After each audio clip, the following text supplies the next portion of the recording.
네, 발표드리겠습니다. 저희 먼저 청양부터 말씀드리겠습니다. 여기 보시는 것처럼 저희가 만들어낸 안은 세 가지의 어떤 공동주거의 유형이 일렬로 배치된 이런 방식을 만들었습니다. 이번 프로젝트는 뭐 다 잘 아시겠습니다만은 약 한 9만 평 정도의 마을 정비 계획과 약 2,700평의 주택 사업 면적을 가져서 100세대를 설계하는 겁니다. 그 지방 소도시의 소멸 문제는 뭐 꽤 오랫동안 우리 모두 다 알고 있는 내용입니다. 이 청양 같은 경우는 소멸 4단계고 또 예산 같은 경우는 소멸 3단계입니다.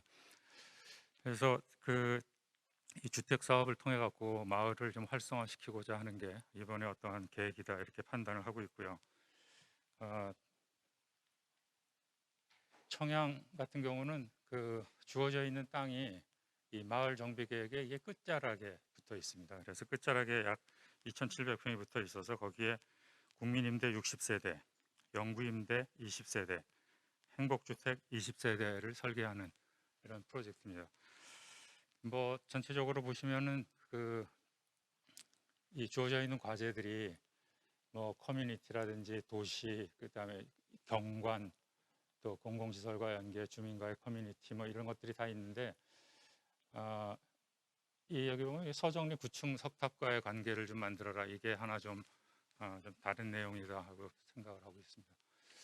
그래서 전체적으로는 말씀드린 것처럼 이 전체 땅의 끝자락에 놓여 있는 땅이기 때문에 저희들이 그 위에 있는 어떤 마을의 조직을 반복시켜 내려오는 것이 맞지 않겠나 이렇게 판단을 했고요.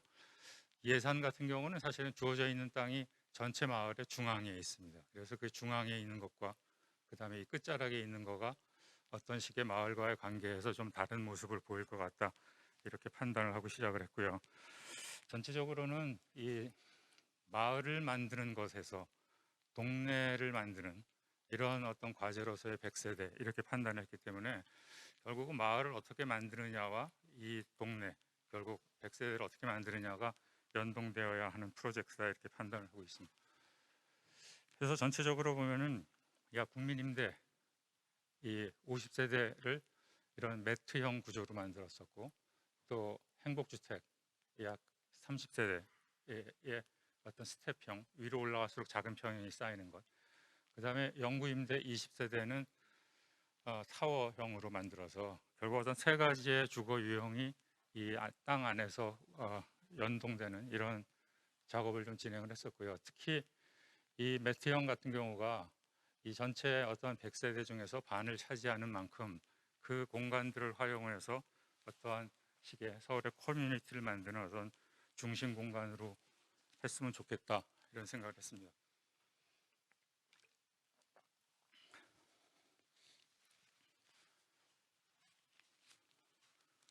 1층에는 결국 세 개의 어떤 주거 유형이 있기 때문에 저층 부에는 뭐 코리빙, 코워킹 하는 어떤 스페이스를 두고, 근데 뭐 실질적으로 청양 같은 경우 이 행복주택이 약 20세대밖에 안 됩니다. 이 행복주택 같은 경우는 사실은 젊은 세대를 위한 것이고, 국민임대 같은 경우는 이제 저소득층을 위한 것이어서 여긴 전체적으로 물론 저소득층의 젊은 세대들도 들어갈 수가 있습니다. 그래서 여기서는 50세대를 이 매트 유형으로 해서 중심으로 잡았고, 예산 같은 경우는 반대로 행복주택을 50세대, 예산은 행복주택의 비율이 반 정도 됩니다. 그래서 정리를 해서 결국은 매트동으로서의 국민임대, 그 다음에 스텝동으로서의 행복주택, 영구임대의 20세대, 이런 식의 어떤 정리를 통해서 프로젝트들을 정리를 했고, 그걸 요약을 해보면은 대개 이 세 가지의 어떤 주거 유형들, 이게 뭐 결국 어떤 저층 유거와 약간은 높은 게 하나 필요하고, 그 안에서 결국 3, 4층의 매트동, 그 다음에 필로티 포함해서 4층의 스텝동, 그리고 이게 1층 필로티 포함해서 11층입니다. 그래서 세 개의 동으로서 이 땅에 대한 어떠한 활용도, 그리고 마을 계획과의 연동이 이렇게 정리되지 않을까 이렇게 좀 판단을 했고요. 단위 주택 평면은 사실은 뭐 잘 아시겠습니다만은 우리나라 주거가 갖고 있는 여러 가지 어떤 제약들이나 굳어져 있는 어떠한 그 흐름이 있습니다. 그래서 그게 예컨대 발코니 확장 같은 경우 이게 뭐 8평, 10평, 11평 되게 작은 평수인데 그 안에서 좀 더 발코니 확장을 다 염두에 두고 만들어진 평형이어서 그것을 벗어나기는 좀 어렵고 해서 저희가 여기서는 이제 기역자 평면들을 좀 더 특화시키는 방식으로 해서 새로운 모습들을 만들어냈고 전체적으로는 평형은 저층부에는 마당을 준다. 그리고 중층부에 있는 것은 층고를 높여서 다락 공간을 준다.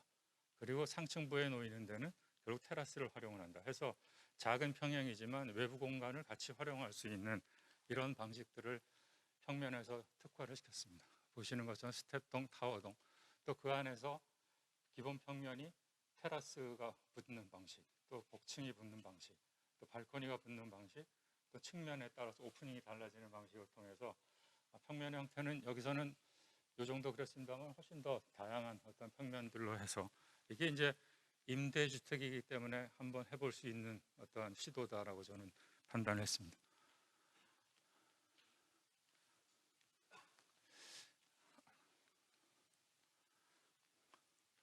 그래서 그 매트동 같은 경우가 이제 4층짜리가 있고 3층짜리가 있고 이제 1층에 붙어 있는 거는 주거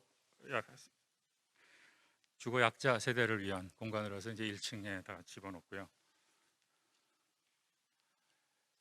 스텝동 같은 경우는 이제 작은 평형이 위로 계속 쌓아나가면서 작은 평형 이게 전체적으로 13평, 11평, 6평이 이제 쌓이게 됩니다. 그래서 그 쌓이는 공간에 의해서 남는 공간들이 테라스로 해서 셋백되는 이런 방식으로 정리가 됐고 타워형 같은 경우는 3개의 박스 평면이 변형되는 방식으로 해서 그 테라스와 그다음에 원형과의 여러 가지 변형들 해서 되게 3개 층이 반복되는 구조로 해서 그다음 맨 꼭대기층 다르게 해서 10개 층을 주거로 만들어낸 기본 굴곡입니다.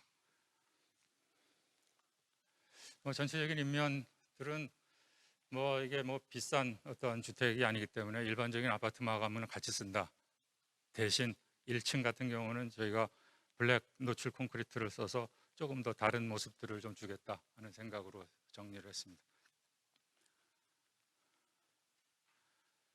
그래서 뭐 주차장 같은 경우가 이제 한 50%는 야외에 있고 50%는 필로티 공간에 놓이게 됩니다. 그래서 그게 주차 같은 경우가 차를 없이 할 수 있었을 때의 전용 가능성 이게 이제 어떠한 마을에 있어서 중심 공간으로서의 역할과 연동이 된다 생각을 했습니다. 말씀드린 것처럼 1층에 있는 어떤 부대 시설 외에도 중간중간 층에 남는 어떤 옥상 스페이스들을 활용을 해서 공유 공간들을 좀 정리를 했고요. 인동 간격은 이 사실 청양 같은 경우는 조례상으로 인동 간격이 1.0H로 되어 있는데 예산은 사실 0.5H로 되어 있습니다. 거꾸로죠. 이게 청양이 0.5H고 예산이 1H입니다. 그래서 청양 같은 경우에는 이 간격은 1.0H를 띄워놓고 조금 더 여분의 공간을 활용하기 위해서 특히 매트동 같은 경우에 경사지붕을 활용을 했습니다. 그래서 전체적으로 3개의 주거 유형과 사이사이에 끼어 들어가는 오픈 스페이스의 계획으로서 마무리를 했습니다. 이게 매트동의 저층부에서 보이는 풍경이고요. 그래서 전체적으로 이 마을 계획에서 붙어나가는 어떤 꼭다리 이런 식으로 이제 정리를 하게 됐고요. 말씀드렸던 것처럼 이게 이제 마을 정비 계획과 연동이 되어 있는데 마을 정비 계획은 실제로 뭐 비슷한 패턴으로 어떤 굉장히 많은 어떤 계획들이 나와 있습니다. 그리고 또 청양에서도 자기 나름대로의 여러 가지 계획들이 이미 진행이 되어 있고요. 그래서 그들을 어떻게 엮어주고 마을 정비 계획으로 정리를 할 건가가 제일 중요한 과제다 이렇게 생각을 하고 있습니다. 그래서 여기 보시는 것처럼 여러 가지 정책들도 있고 그 정책에 따른 범위들도 많이 정리가 되어 있습니다. 그래서 그거를 압축을 해보면은 대개 이런 정도의 작업들을 예상을 하고 있는 거고 그것이 결국 가서는 우리가 흔히 얘기하는 뭐 벽화 만들고 그다음에 어떤 가로 풍경 하나 만드는 거 가지고 마을이 달라지지는 않을 것 같고 크게 봐서는 마을을 단위별로 좀 쪼개야 된다 이 생각입니다. 마을이라고 얘기하지만 실제로는 구석구석마다 다 조건들도 다르고 문제점들도 다 다릅니다. 그래서 저희가 약 15개의 동네 커뮤니티라는 이름으로 15개를 쪼갰고 지금의 계획하는 어떠한 아파트 단지도 그 중에 하나.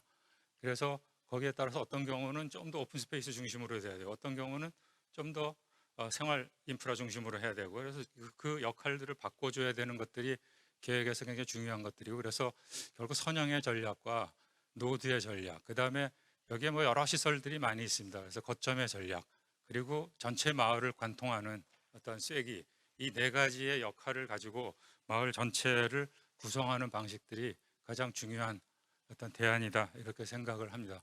그래서 땅들을 자세히 살펴보면은 그 사이사이에 뭐 예컨대 뭐 학교 담장이라든지 또 다리 그다음에 짜투리 땅 이런 것들을 활용을 해서 지역들 새로 만들 어떤 시설들에 대한 정리를 했었고 거기에 따라서 어떤 선형의 전략, 그다음 노드 전략, 거점의 전략 이것은 예산에서도 이제 사실 반복돼서 땅의 위치나 놓여져 있는 조건들이 다르기 때문에 전체적인 전략은 같이 써서 대개 이런 식의 어떠한 식의 전략에 따르는 지침을 만드는 것이 마을 정비 계획의 핵심이다 생각을 하고 이 지침에 따라서